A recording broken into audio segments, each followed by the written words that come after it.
Vous devriez être comme des maîtres. C'est un terme traduit du grec didaskalos qui veut dire maître, bien sûr, mais aussi rabbi. Lorsqu'on rencontrait Jésus, la traduction grecque nous dit ceci, on l'appelait rabbi, maître. Et le maître fait des masterclass. Il enseigne comme un maître. Alléluia. Et la Bible désire faire de toi un maître au plan spirituel. L'homme fait, c'est l'homme qui est devenu parfait ou plutôt accompli. Celui qui est entré dans un processus de perfectionnement. Amen. C'est-à-dire que tu ne vas plus vivre simplement pour qu'on te donne le biberon, mais tu vas vivre pour donner à manger aux autres. Tu vas donner le biberon aux petits et tu vas donner de la nourriture solide aux autres. Tu vas grandir dans la maturité. La sangsue, vous savez, elle a un proverbe, la Bible nous le dit, elle dit « donne, donne, donne ». Mais le chrétien ne peut pas vivre toute sa vie comme la sangsue en disant « Pasteur, donne-moi du lait, pasteur, donne-moi du lait, donne-moi du lait ». Non, prends le beefsteak ce matin, amen. Il y a des steaks à prendre. Alléluia. Il y a de la bonne viande à prendre. Il faut manger de la nourriture solide, non seulement pour que tu grandisses, non seulement pour que nous grandissions, mais qu'après chacun d'entre nous, nous soyons équipés comme des mamans pour donner le biberon aux nouveaux qui se tournent vers Jésus dans l'église. Et à ceux qui grandissent, on commence à leur donner de la nourriture plus solide. Et à ceux qui sont plus grands, on commence à leur donner des steaks. Là, une bonne nourriture pour qu'ils puissent marcher avec une forte énergie, avec l'énergie de Dieu. Amen. Passe de l'enfance à la maturité. Amen. La phase maturité consiste non plus à chercher à recevoir, mais à commencer à vouloir donner, servir les autres, soutenir l'œuvre de Dieu. Il y a au sein de GVC de nombreuses opportunités de service. Il y a plus que savourer tout ce que les leaders ont préparé au niveau de la louange et de la prédication. Amen. Vous aimez les restos? Bon, ben je ne vous inviterai pas. Vous aimez les restos? Amen. Vous aimez surtout la salle de restaurant, non? Vous aimez être servi, vous aimez manger un bon plat, mais il n'y aurait pas les bons plats s'il n'y avait pas des petites mains en train de s'affairer dans les cuisines, s'il n'y avait pas le plongeur qui est en train de s'occuper de laver les assiettes. Alléluia. S'il y a un bon repas, c'est parce qu'il y a derrière, dans les coulisses, quelqu'un qui s'affaire et qui travaille avec de la sueur qui coule sur son front. Alléluia. Si tu as une bonne louange, c'est parce qu'ils ont répété très tôt ce matin. Si tu as une bonne prédication, c'est parce que le pasteur a travaillé toute la semaine sa prédication et il a prié pendant la nuit pour que le matin tu aies un repas solide, pour que tu puisses le recevoir, le digérer et grandir. Alléluia, gloire à Dieu. Amen. Dieu soit béni. Dans un magasin, il n'y a pas que la vitrine, il n'y a pas que les rayons. Non, il y a le chef de rayon, mais il y a aussi les magasiniers. Ils passent leur temps dans les stocks, ils vont chercher tout cela. J'ai fait magasinier, j'en avais jusque-là. C'est difficile. Et c'est difficile de travailler dans la zone des stocks, de travailler dans les coulisses. Et puis quand arrive 9 heures que le magasin ouvre, tous les clients rentrent dans le supermarché. Ils trouvent tous les produits magnifiquement alignés dans les rayons. Mais ils n'ont aucune vision de ceux qui se sont mis à marcher depuis 5 heures, 6 heures du matin pour les remplir afin de les servir. Servir, c'est la maturité. Amen. Dieu nous appelle à la maturité. Dieu appelle chacun d'entre nous à nous engager pleinement parce qu'il y a plus de bonheur à donner qu'à recevoir. Amen. Gloire à Dieu. C'est ce que la Bible déclare. La croissance vers la maturité implique l'identification à Jésus. Dans 1 Jean 3,2, il est dit que nous serons un jour semblables à lui, dans la gloire. Dans 1 Jean chapitre 4, verset 17, le même auteur dit « Tel il est Jésus, tel nous sommes aussi dans ce monde. » L'identification, je dirais que le service, bien aimé, le service sans l'identification peut terminer dans le chaos. S'il n'y a pas d'identification à Jésus, notre service peut connaître un flop. Parce que nous devons servir, non pas pour servir. Le but n'est pas l'activisme. Parce qu'on peut tous s'agiter. On peut tous s'exciter dans une église. On peut tous carboniser dans une église. Mais le but n'est pas de carboniser, mais de brûler. Amen. Et le meilleur moyen de servir, c'est dans l'identification à Jésus. C'est que celui qui sert le fait avec le cœur, le feu, l'amour, l'âme, l'esprit de Jésus. Le zèle de ta maison me dévore. Amen. Et seul le feu de l'esprit peut le faire. Mais si nous servons par la chair, tel Moïse a pu le faire à un certain moment de sa vie, il a frappé 2 fois le rocher alors que Dieu lui demandait simplement de lui adresser la parole. Il lui suffisait de demander au rocher de donner de l'eau et le rocher libérait l'eau vive pour désaltérer le peuple. Mais emporté par l'irritation et l'agacement, il a frappé le rocher et il s'est privé d'entrer dans la destinée. Nous ne devons pas servir dans la chair, quel que soit le type de service. Il n'y a pas sur l'estrade les gens spirituels et ceux qui tiennent le balai dans l'église, les gens qui seraient charnels. Non. Le matériel, c'est aussi spirituel. Le naturel, c'est aussi spirituel. Le naturel, c'est spirituel. Je le répète, c'est important. Faire les choses naturelles, c'est aussi spirituel. Prendre soin de sa famille, c'est spirituel.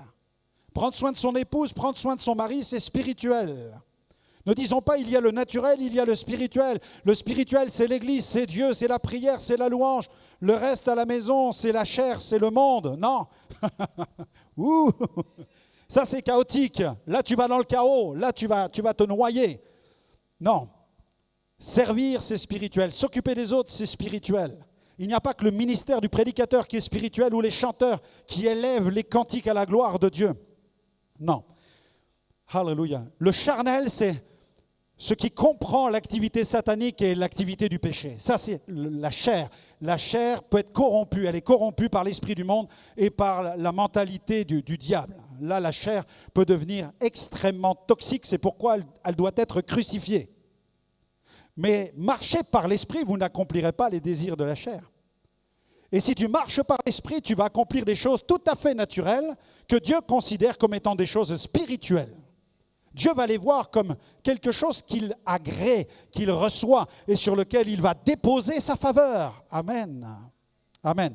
Fais de nous, Seigneur, des hommes et des femmes spirituels. Mais il le fait par le Saint-Esprit. Vous lirez ce passage en détail chez vous dans 2 Corinthiens 3, versets 12 à 18. Mais je vais m'arrêter sur le dernier verset où il est écrit « Nous sommes transformés en la même image ». Verset 17. « Or, le Seigneur, c'est l'Esprit. » Amen. Et là où est l'Esprit du Seigneur, là est la liberté. Nous tous qui, le visage découvert, contemplons comme dans un miroir la gloire du Seigneur, nous sommes transformés en la même image, de gloire en gloire, comme par le Seigneur, l'Esprit.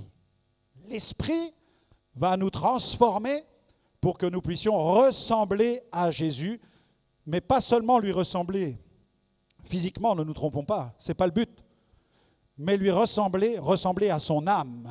Ressembler à l'esprit de Jésus, ressembler à qui était Jésus, car la Bible dit qu'un homme est comme son âme. Et le plus important pour toi, ce n'est pas d'essayer de ressembler à telle ou telle personne dans l'église en t'habillant comme elle ou comme lui, mais c'est de chercher à ressembler à l'âme et au cœur de Jésus et de vivre comme lui, il vivait. Amen. Gloire à Dieu.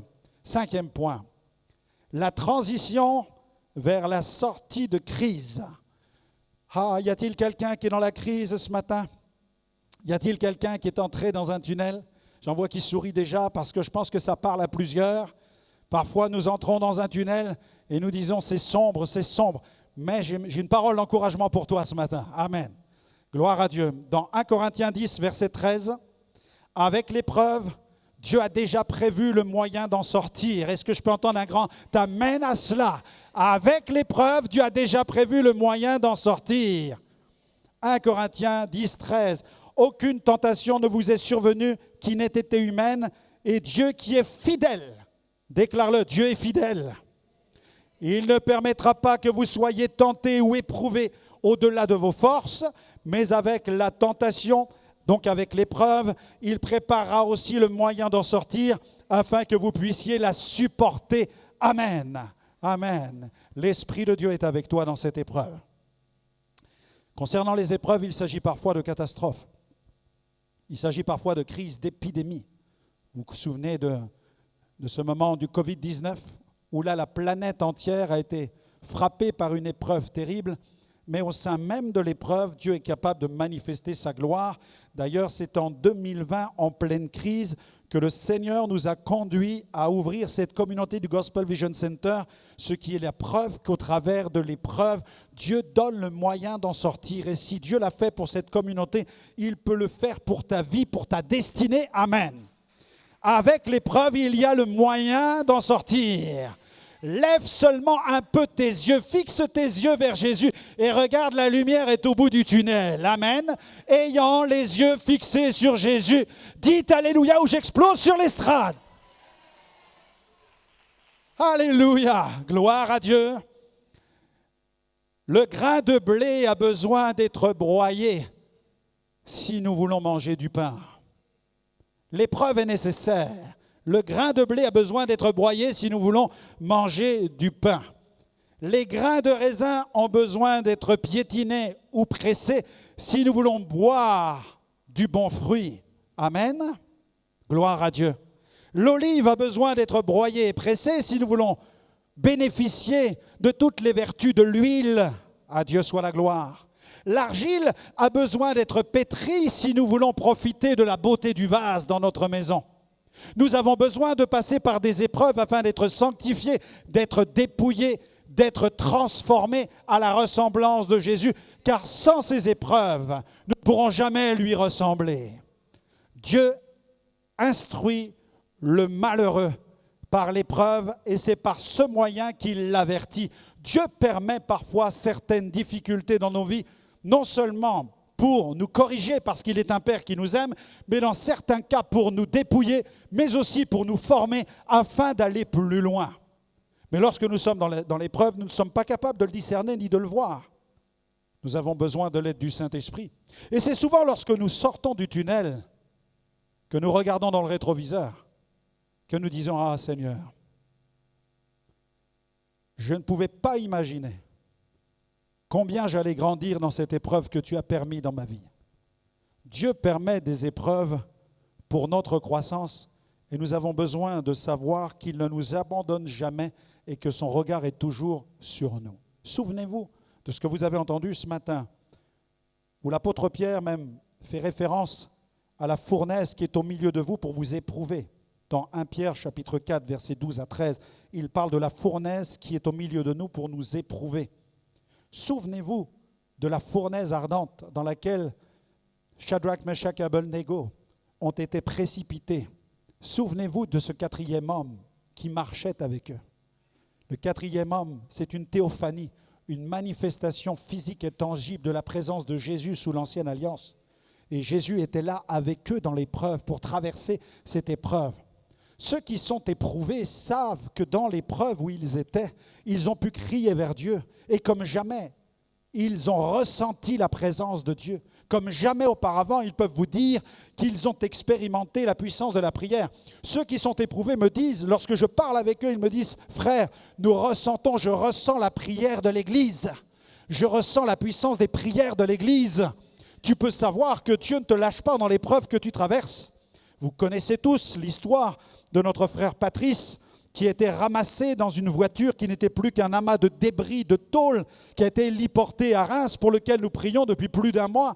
Vous vous souvenez de l'épreuve par laquelle il est passé, de l'épreuve dans laquelle il est toujours, mais comment le Seigneur lui a fait grâce alors que son cœur, une partie de son cœur a été déchirée, abîmée, que ses côtes étaient brisées, que son bassin était explosé, alors qu'il recommence à marcher, que très bientôt il va être à Troyes ici, en rééducation, que nous allons aller le voir, que Dieu le remet sur pied par la puissance du Saint-Esprit. Alors qu'une telle restauration aurait réclamé des mois entiers. Mais Dieu a appuyé sur l'accélérateur, amen. Parce que le cœur de cet homme est un cœur qui prie, mais dans le coma, il ne pouvait pas prier. Mais quels sont ceux qui priaient pour lui? Eh bien, ce sont les rachetés, les membres de la maison de Dieu. C'est pourquoi tu as besoin d'être un intercesseur, mais tu as besoin aussi de l'Église qui intercède pour toi. Alors qu'aujourd'hui, des gens sont capables de dire « Moi, je prie, je n'ai pas besoin de l'Église. » Mais lorsqu'ils sont sur le point de passer de vie à trépas, qui est là pour prier pour eux s'ils ne sont pas en connexion avec l'Église? Tu auras toujours besoin de l'Église. Tu auras toujours besoin du peuple des rachetés pour prier pour toi le jour où tu ne seras plus capable de prier pour toi-même. Gloire à Dieu. Alléluia. Dieu soit béni. 6e point, transition vers la puissance. On arrive bientôt vers la fin. L'identité détermine ton positionnement détermine ton autorité sur le plan spirituel. Luc 24, 49 à 53, Jésus est ressuscité, il est sur le point de remonter dans la gloire, mais il va donner une directive aux disciples parce qu'ils sont en transition.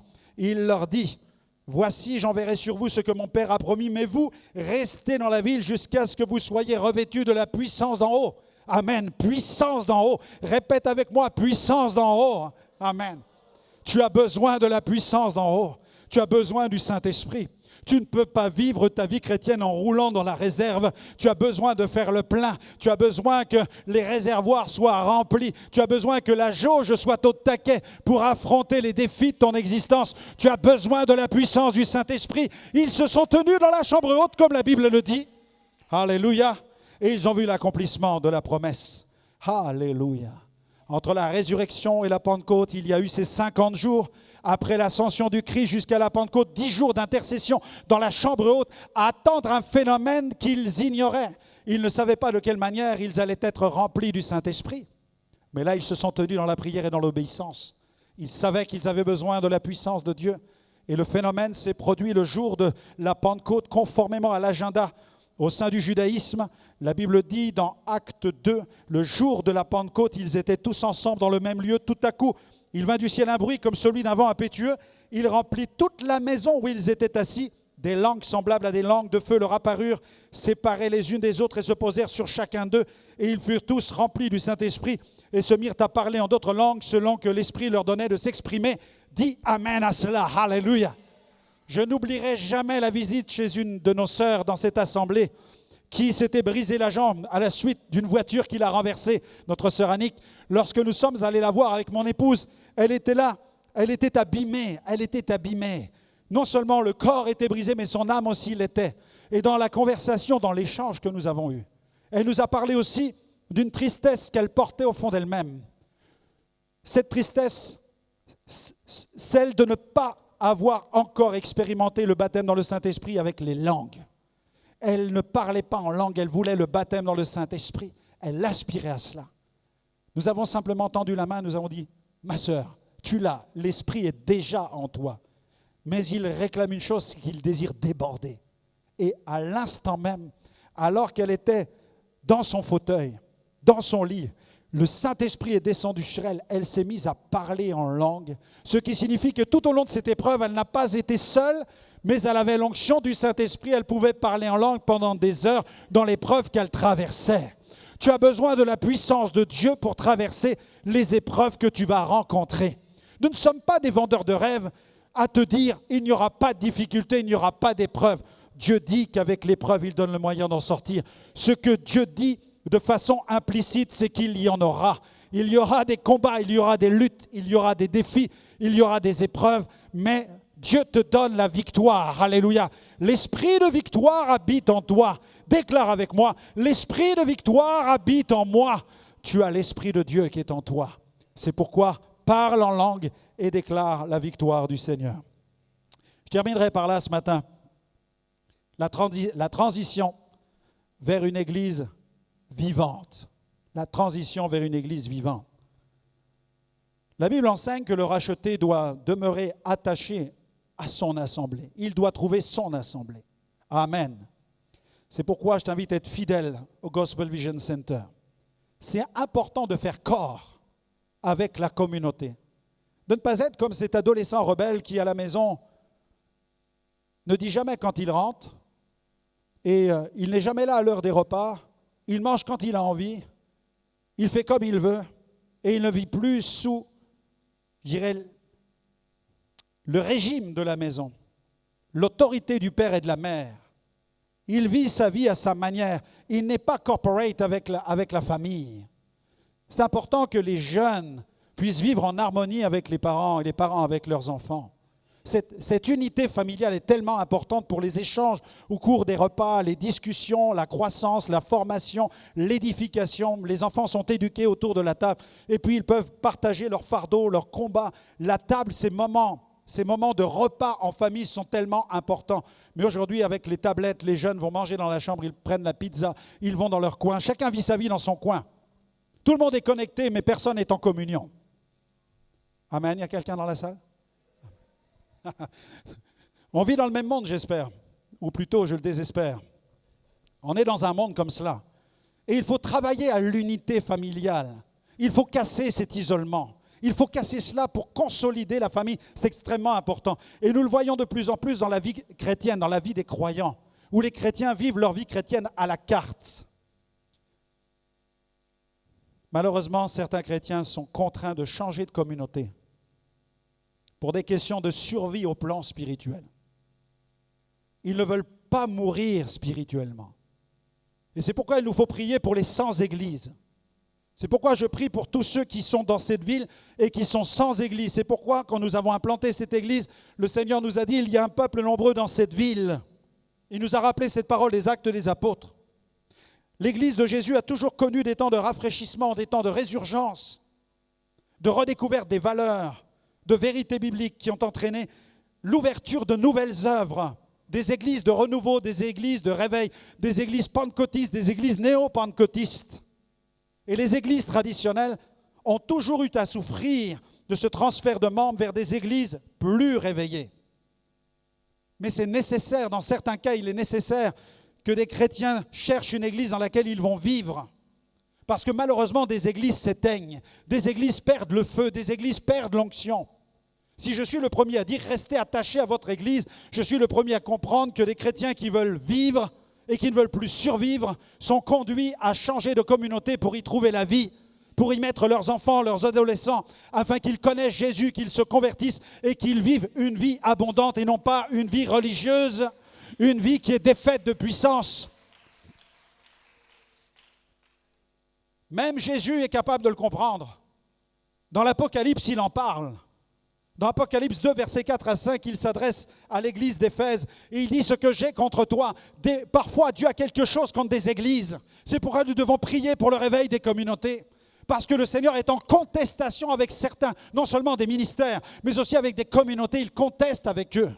Ce que j'ai contre toi, et il dit, c'est que tu as abandonné ton premier amour. Qu'est-ce qu'on peut faire quand un ministère perd le premier amour ? Qu'est-ce qu'on peut faire lorsqu'une église, une communauté perd son premier amour? C'est le déclin sur le plan spirituel. Et Jésus est en train de dire, souviens-toi dont tu es tombé. Donc réveille-toi, ressaisis-toi, repens-toi et pratique tes premières œuvres. Reviens aux basiques, reviens aux fondamentaux, reviens à ce qu'est l'Église, à l'amour pour Dieu, à l'amour pour les croyants, à l'amour pour les rachetés, à l'amour puissant et vibrant pour le vrai Dieu. Acclame ton roi, si c'est ce après quoi tu aspires ce matin. Gloire à Dieu. Dieu dit, sinon je viendrai à toi, sinon je viendrai à toi. J'ôterai ton chandelier de sa place. Waouh! Vous imaginez ce que Jésus dit? Je vais prendre le chandelier qui allumait ta communauté. Je vais prendre le chandelier qui éclairait cette église. Je vais le prendre et je vais le donner à un autre. Je vais le changer de place, à moins que tu ne te repentes. C'est pourquoi nous devons prier pour le réveil des communautés. C'est pourquoi nous devons prier pour garder la vie. C'est pourquoi nous devons prier pour garder la lumière au milieu de nous. Le chandelier. Le risque pour ces églises qui perdent le premier amour, c'est la perte de leur vocation. Malheureusement, des églises peuvent perdre leur vocation. L'histoire chrétienne nous montre que des mouvements entiers ont perdu leur vocation. La vie d'église, frères et sœurs, n'est certainement pas un jeu. La vie d'église, c'est un véritable défi pour nous. C'est un défi. Le chandelier qui est l'image extraordinaire. La première mention du chandelier se trouve dans le livre de l'Exode. C'est un accessoire du mobilier que Dieu voulait dans le tabernacle où le sacrificateur venait pour le rencontrer et présenter les offrandes afin que le peuple soit pardonné, soit purifié. Sans le chandelier, le lieu saint n'était pas éclairé. Le sacrificateur ne pouvait pas officier, il ne pouvait pas opérer. Sans le chandelier de Dieu, sans la lumière de la vérité, sans la lumière divine au milieu de nous, nous ne pouvons pas avancer. Nous ne pouvons pas prospérer spirituellement. Nous avons besoin du chandelier, non seulement dans la communauté, mais aussi dans nos maisons, plan spirituel. Nous l'avons besoin dans notre cœur. Chacun individuellement, nous devons être équipés du chandelier de Dieu. Jésus a dit, je suis la lumière du monde. Il a dit, vous êtes la lumière du monde. Il était fait d'or pur. Ça nous parle de la nature de Dieu, de l'excellence que Dieu attend aussi à l'égard de son peuple. Si Dieu met au milieu de son peuple un chandelier d'or pur, il est en train de nous dire, je veux que vous soyez purs comme l'est ce chandelier. L'or, il était d'or, le métal le plus précieux qui soit. Il devait être façonné tel un arbre. Il était composé de 6 branches avec un tronc central, ce qui lui permettait d'être doté de 7 lampes. Et plusieurs passages de la Bible parlent aussi de l'amandier, car les branches devaient ressembler à une fleur d'amandier qui était ouverte, une fleur ouverte qui apporte la lumière, le témoignage de la grâce, le témoignage aussi de l'huile de Dieu, le témoignage de la lumière divine. Il faut que la lumière vienne par la grâce, il faut qu'elle vienne par l'huile, il faut qu'elle vienne par le Saint-Esprit. Gloire à Dieu. Nous avons besoin du chandelier dans la maison de Dieu. Plusieurs passages de la Bible parlent de l'amandier qui est toujours le premier arbre à fleurir et à porter des fruits au printemps. C'est prophétique, le chandelier. Il annonce le réveil. La lampe devait être entretenue par les sacrificateurs, elle ne devait jamais s'éteindre. 24 heures sur 24, la lampe devait conserver sa fonction de luminaire à l'intérieur du tabernacle. Pas question d'éteindre la lampe.